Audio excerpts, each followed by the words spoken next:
This is the story of Kayla, a girl whose adoptive parents, Tom and Sarah Miller, paraded her around as their perfect charitable project for years. For over a decade, they were lauded as saints, the wealthy, progressive couple who had selflessly rescued a child from the system. But behind the closed doors of their pristine, magazine-worthy home, they secretly tormented her for being different, for being a living, breathing reminder of a truth they were desperate to conceal. Their carefully constructed world of performative compassion and calculated lies was finally exposed in the cold, sterile confines of a courtroom, but what a judge's subsequent inquiry uncovered was a secret about Kayla's past so dark and deeply buried, they were truly desperate to hide it. The Millers had built their entire lives on a foundation of deception, with the truth about Kayla's identity buried at the very center of their perfect family portrait. They thought their immense wealth, their social standing, and their meticulously crafted reputation made them untouchable, believing their perfect image was an impenetrable fortress of lies. They never imagined that a single determined judge, a woman who saw a flicker of terror in their eyes, would be the one to bring their entire world crashing down around them. Before we continue with Kayla's story and the stunning courtroom revelation, make sure to subscribe to the channel and turn on notifications. Your support helps share crucial stories like this that need to be heard, creating a space where silence can be broken and truth can finally come to light. Her story with Tom and Sarah Miller began when she was just 3 years old, too young to understand the transaction that had taken place. The official narrative, the one they told with beaming, self-congratulatory smiles at endless dinner parties and in carefully curated social media posts, was a modern fairy tale. They were the progressive, compassionate couple from a wealthy, sprawling suburb who had opened their hearts and their immaculate home to a child in need. And she was the lucky little black girl, saved from the faceless bureaucracy of the system, given a life of immense privilege she could have only dreamed of. On the surface, it was flawless. The house was enormous, a sprawling white colonial with stately columns, a perfectly manicured lawn that was always impossibly green, and a backyard that seemed to stretch for miles into a private wooded area. It was the kind of house you see in architectural magazines, where every piece of furniture was an expensive neutral, every surface was spotless, and the entire space was bathed in a soft, natural light that seemed to bleach the color out of everything. For Kayla, it was a gilded cage, though she wouldn't understand the bars were there for years. It was a beautiful, lonely palace for a girl they never intended to truly love, only to possess. In public, Kayla was their crowning achievement, their living, breathing proof of virtue. She was a prop in the grand play of their benevolence. They dressed her in expensive, often uncomfortable clothes from boutique brands, enrolled her in the best and whitest private schools, and signed her up for every conceivable activity, from classical ballet and Suzuki method piano to competitive horseback riding. They weren't just parents. They were professional curators of a perfect childhood, and she was their star project. "This is our Kayla," Sarah would say at social gatherings, her hand resting possessively on the girl's shoulder, a gesture that felt less like affection and more like ownership, a brand. "She's a natural at everything she tries. We're so incredibly blessed." Tom would nod in earnest agreement, his arm wrapped around Sarah, the very picture of a proud, doting father. Their family photos were a masterclass in deception, all coordinated pastel outfits and brilliant, empty smiles that never quite reached their eyes. They were showered with praise for their selflessness and bravery. "You two are an absolute inspiration," friends would tell them over glasses of expensive wine. "The world desperately needs more people like you." And Tom and Sarah would soak it all in, their faces glowing with a practiced, self-satisfied humility that Kayla would later understand was just another part of the exhausting, lifelong performance. For the first few years, Kayla believed the fairy tale too. A child's world is small and fragile, and the Miller's world was the only one she knew. She was too young to understand the subtle shifts in tone when a guest left, the fleeting expressions of irritation that would cross their faces when they thought she wasn't looking, or the way their smiles would instantly vanish the moment the front door clicked shut. She was just a little girl who craved love and stability, so she played her part with the dedication of a seasoned actor. She was polite, obedient, and eternally grateful. She learned to smile on command, to perform her piano pieces for their guests without a single mistake, and to recite the rehearsed story of her rescue whenever she was asked. She became a perfect reflection of their generosity. But as she grew older, the pristine, seamless facade began to show hairline cracks, and through them, she started to see the ugliness that lurked just beneath the polished surface. It wasn't a sudden shatter, but a slow, creeping poison that started with the little things, the things she thought she was imagining. It was in the moments of silence that felt too loud, in the glances that lasted a second too long. It was the growing, gnawing feeling that she was a guest in her own home, a visitor whose welcome was beginning to wear thin. The poison first took root with her hair. Sarah, with her sleek, effortlessly perfect blonde bob, had no idea how to care for it, and she approached it with a palpable sense of disgust and frustration. She refused to learn. Every morning became a battle. She'd sigh dramatically, a sound of profound inconvenience, as she yanked a coarse bristled brush through Kayla's thick, coily hair while the young girl winced in silent pain, biting her lip to keep from crying out. "This is just impossible," Sarah would mutter, her frustration mounting with every tangled knot she ripped through. "Why does it have to be so unmanageable?" The word hung in the air of the pristine white bathroom, heavy and sharp, defining not just her hair, but her very being. Sarah desperately tried to tame it with a cocktail of products meant for straight, fine European hair, leaving Kayla's beautiful curls dry, brittle, and perpetually damaged. When Kayla was 8, after years of complaints, Sarah announced she had the permanent solution. She insisted on giving her a chemical relaxer at home. The box promised silky, smooth, manageable hair. The harsh, acrid smell of the chemicals filled the bathroom, and Kayla sat on a stool, a towel around her shoulders, as Sarah applied the creamy paste with gloved hands. The mixture began to burn her scalp, a persistent, stinging fire. She told Sarah it hurt, but her adoptive mother was focused, determined. "Beauty is pain, honey," Sarah said dismissively. "Just a little longer." When they finally rinsed it out in the shower, clumps of her hair fell out, gathering in a sad pile at the drain. Kayla cried for days, not just from the lingering physical pain of the chemical burns on her scalp, but from the deep, burning shame of her own body being treated as a problem to be solved. When she showed Sarah the bald patches, her adoptive mother simply said, "Well, now it's finally smooth. Isn't that better?" Sarah wanted Kayla's blackness to be manageable, to be smoothed over and tucked away so it wouldn't disrupt the pale, perfect minimalist aesthetic of her life. Then came the jokes, which were never, ever funny. Tom was the master of these, delivering them with a conspiratorial wink, as if he were letting her in on a clever, sophisticated secret. In the evenings as dusk settled, he'd call her his little shadow, a thinly veiled, repetitive comment on her skin color. If she brought home a good grade from school, he'd ruffle her hair and say, "See?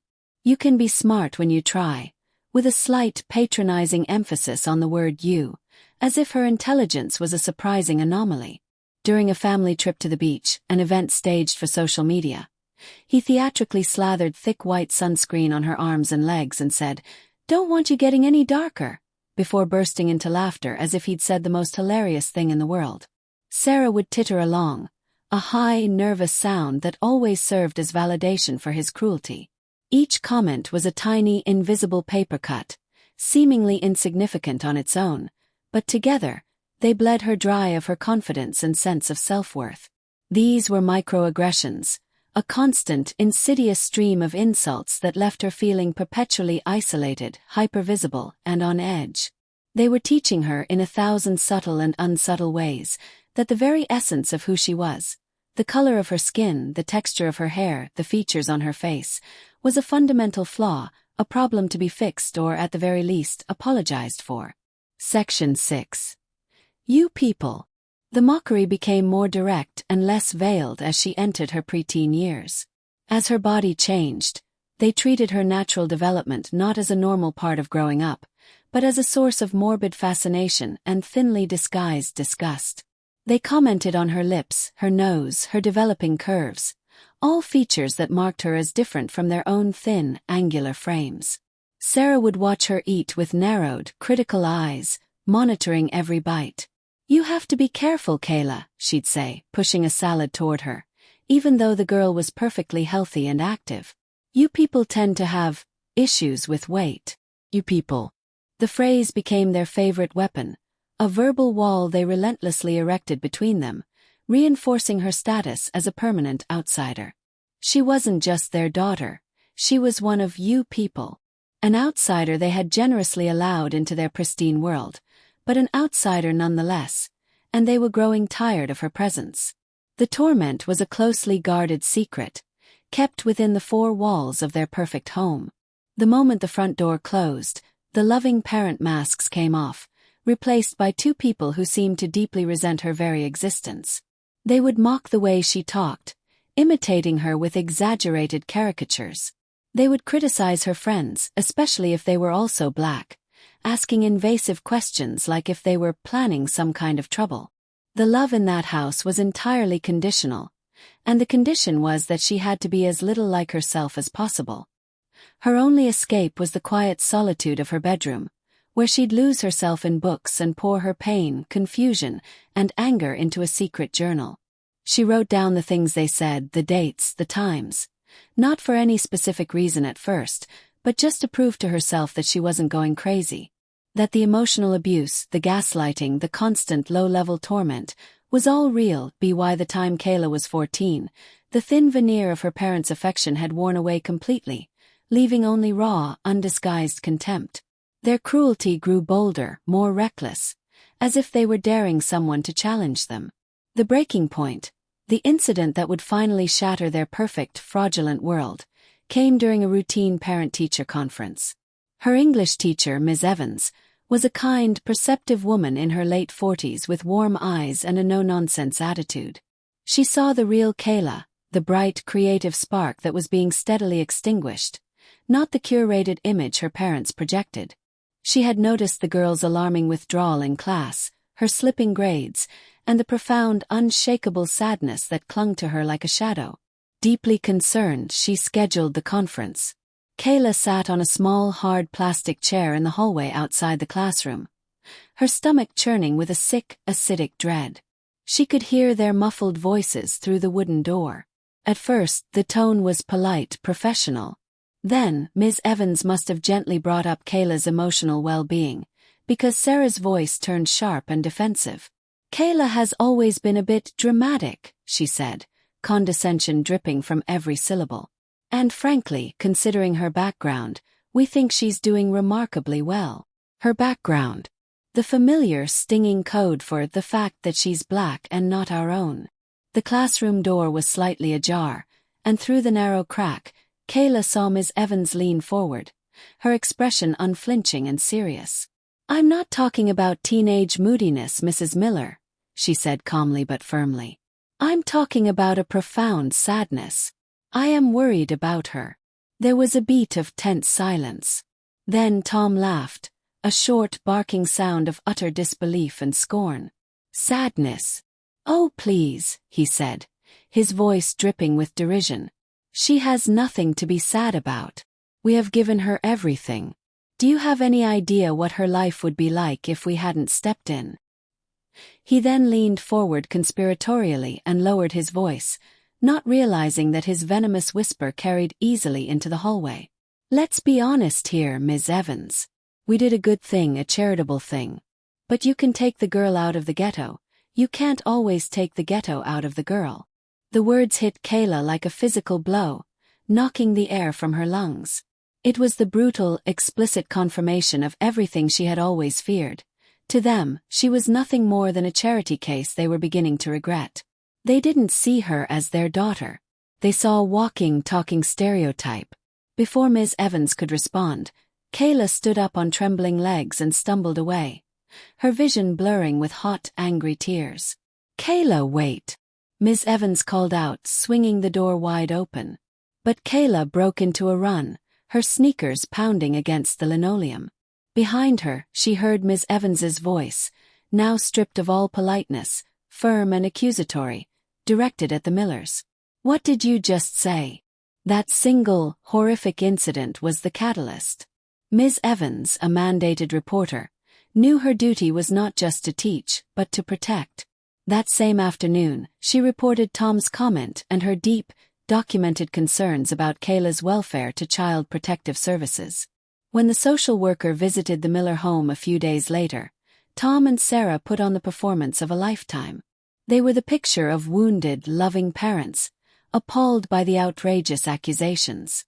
They masterfully painted Ms. Evans as an overzealous, meddling teacher and Kayla as a troubled, manipulative teenager who was making up vicious lies for attention. They twisted her years of pain into a weapon against her. "We've given her so much," Sarah cried, producing flawless, crystalline tears on cue. "I just don't understand why she would tell such vicious, hurtful lies about us." It was a classic, gut-wrenching case of he said, she said, and the Millers' wealth and social standing gave them a formidable advantage. But Ms. Evans was persistent.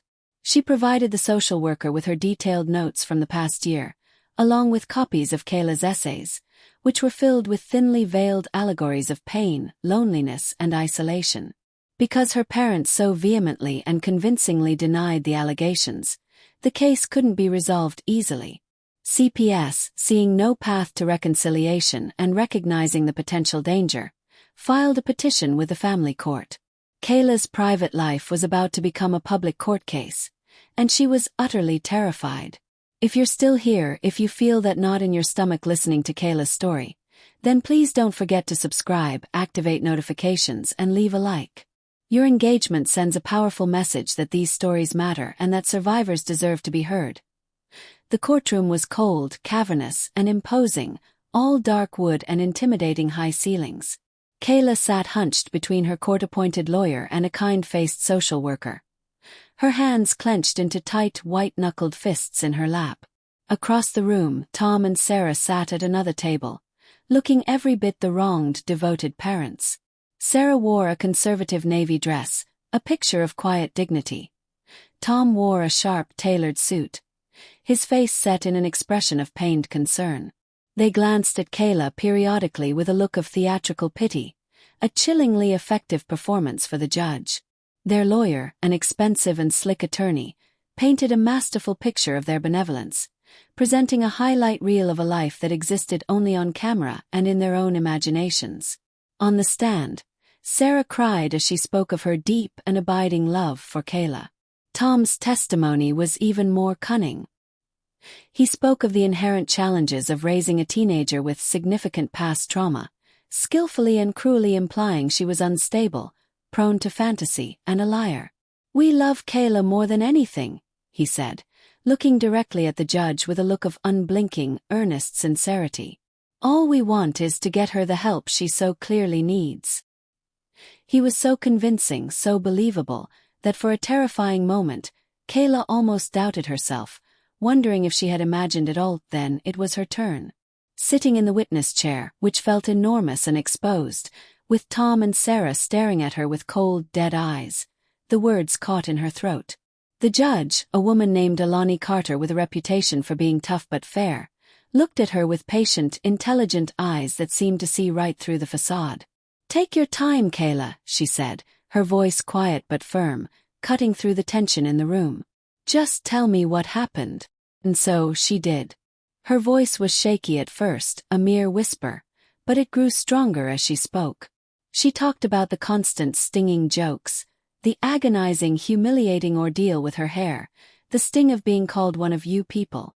On cross-examination, the Miller's lawyer was brutal, twisting her words, making her sound petty, spoiled, and ungrateful. "So, they commented on your hair, and you believe that constitutes abuse?" he asked with dripping sarcasm. "They bought you clothes, sent you to the best schools, gave you everything, and this is how you repay them?" Kayla could feel the case and her future slipping away. But then Ms. Evans testified. She was a rock of credibility. She calmly and precisely recounted the conversation from the parent-teacher conference, repeating Tom's vile ghetto comment verbatim. The Miller's lawyer tried to discredit her, to paint her as emotionally invested and unprofessional, but Ms. Evans didn't waver. "I have been an educator for 22 years, she said, addressing Judge Carter directly. "I know the difference between teenage drama and a child in real, sustained pain. And I know what I heard. It was Ms. Evans's powerful, unwavering testimony that shifted the energy in the room. But it was a seemingly small routine detail that blew the case wide open. While questioning Sarah about the adoption process, Kayla's lawyer asked a standard question about her biological family. Sarah's impeccable composure finally cracked. "No," she said far too quickly, her voice suddenly sharp and brittle. "It was a closed adoption. We were told it was better that way for everyone." Tom shifted uncomfortably in his seat, his jaw tightening. Judge Carter, who had been watching the Millers with an unnerving, analytical stillness, leaned forward, her eyes narrowed.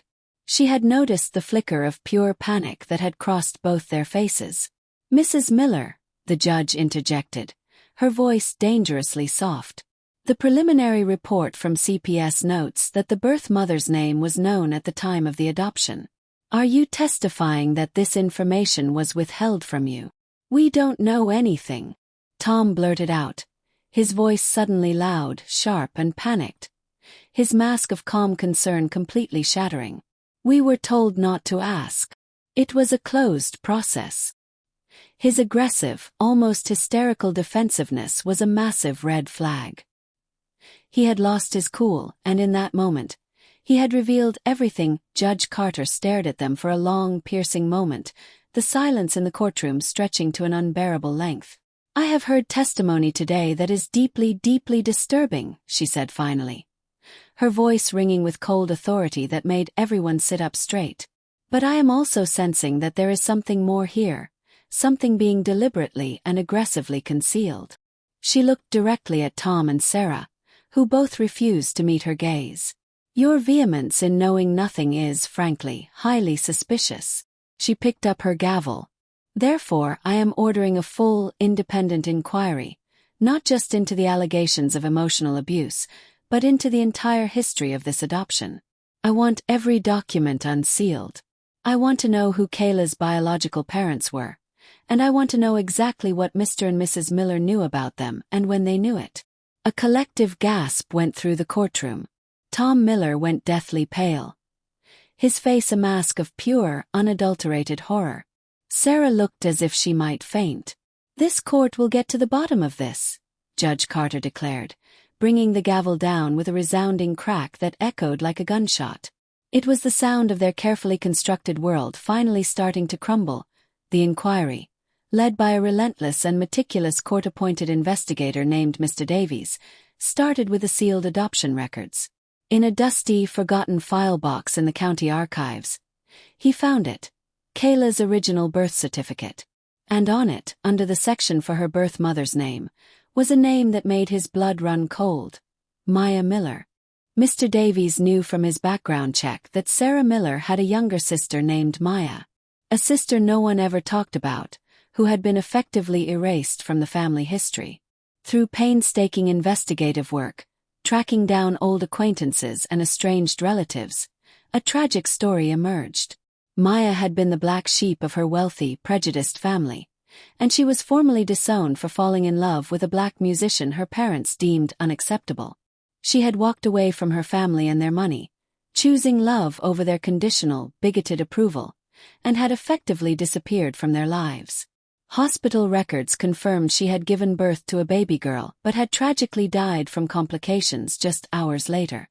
The hospital had tried to contact the next of kin, but the call was intercepted by her older sister, Sarah. The full, horrifying story finally came together, piece by sickening piece. When Sarah and Tom learned that her disowned sister had died after giving birth to a mixed-race child, they saw it not as a family tragedy, but as a public relations problem to be managed. To them, the existence of this child was the ultimate family shame, a stain on their perfect, all-white pedigree. So they devised a cold, calculated plan. Using their wealth and influence, they quietly adopted the baby, Kayla, and created the false, self-serving narrative of a charitable act toward an anonymous, underprivileged child. They used their lawyers and money to have the records sealed and erased Maya's name from the story entirely. They hadn't adopted her out of love. They had adopted her out of shame, to hide her and control the family's pristine public image. And their cruelty, the constant mockery of her blackness, the revulsion toward her hair, her features. It all made a sickening kind of sense. Every time they looked at Kayla, they didn't see a daughter. They saw Maya's rebellion. They saw the black man they despised. Her beautiful face was a constant, living reminder of the secret they were so desperate to keep buried forever. When Mr. Davies presented his findings to Judge Carter in a closed-door session, with Kayla present, the girl felt the entire world tilt on its axis. She wasn't an anonymous orphan they had saved from the system. She was their family. She was their niece. Sarah was her aunt. Her mother was Maya. Her entire life had been a monstrous lie, a fabrication crafted to protect their fragile pride and social standing. The final court date was a formality. Judge Carter was incandescent with a righteous fury. She excoriated Tom and Sarah for their breathtakingly cruel deception and staggering moral bankruptcy. She stripped them of their custody of Kayla permanently, issued a lifetime restraining order, and in an unprecedented move, referred the entire case to the district attorney's office. Tom and Sarah Miller were charged with felony perjury and fraud. Their perfect lives imploded in a spectacular public fashion. The inspirational couple was exposed for the monsters they truly were. For Kayla, the end of their story was the beginning of hers. The inquiry didn't just bring justice. It gave her back her past. Mr. Davies, the investigator, even found her biological father's family, who had been searching for her for 14 long years. The first time she met her paternal grandparents, they wrapped her in their arms and wept, touching her face and her hair with reverence. They showed her photographs of her father, a smiling, vibrant man who had passed away in a car accident just a few years earlier, never knowing for sure what had happened to her or her mother. And they told her stories about Maya, her fire, her art, her passion, and her courage. Today, Kayla is 17 and lives with her grandparents, her real family. For the first time in her life, she knows what unconditional love and true belonging feel like. When she looks in the mirror, she no longer sees the flaws and imperfections the Millers had relentlessly taught her to hate. She sees her father's kind eyes and her mother's brilliant smile. She sees a survivor. The Millers tried to erase her identity, to make her hate the very parts of herself that connected her to the parents who had loved her. But they failed. A judge ordered an inquiry, the truth came out, and the truth in the end set her free. Thank you for listening to Kayla's powerful story. It's not an easy one to hear, but it's a necessary one. The journey to healing is long and difficult, but it often begins with the brave act of speaking up. If her experience has touched you in any way, please subscribe to the channel, turn on notifications, comment below with your thoughts, leave a like, and share this video. By spreading awareness, we can help shine a light in the darkest of places and give a powerful voice to those who have been silenced for far too long.